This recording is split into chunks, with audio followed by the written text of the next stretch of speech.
Okay guys, in this lecture we're going to learn how to blend photos together using apply image. The apply image command is one of those features in Photoshop that doesn't get used very often, but that is very powerful. But not only the apply image command is one of the most powerful and flexible photo blending tools in all of Photoshop, but also it is very easy to use. Before we begin though, there's one very important thing you need to know. Apply image will only work with images that have the exact same pixel dimensions. So as you see, I have 3 pictures in here, and if I click on the image size, you can see 4000 pixel in 6000 pixel. Again in this image as well, and in this image again as well.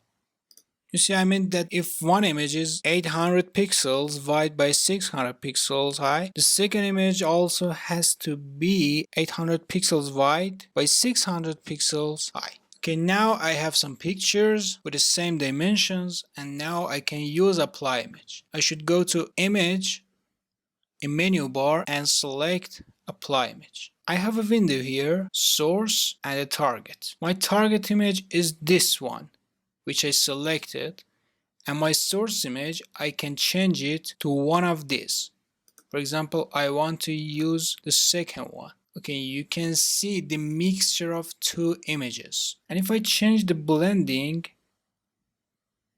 color burn, linear burn, darker color, lighten, you can see the mixture of 2 images. Screen, color dodge, I think the screen is great, or lighten.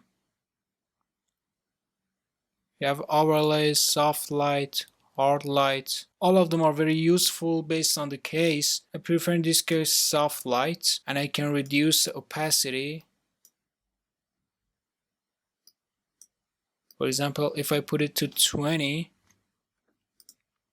and if I press OK, I have my second image in my first image, just in the sky. Or again, if I press Command and Z and use apply image, I can change the opacity and check the mask and select the third image. If I check the invert, I have my third image inside the mixture. Well, I can see the woods of the bench, and if I press OK,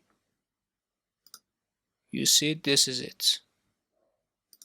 I press Ctrl Z at first, but I prefer to use apply image with one image as source and another image as target. That is very good, and that could be very great for your document. Okay, now if I uncheck the preview, you can see the results, and now I press OK, and this is my new image. Okay guys, I will see you in the next lecture.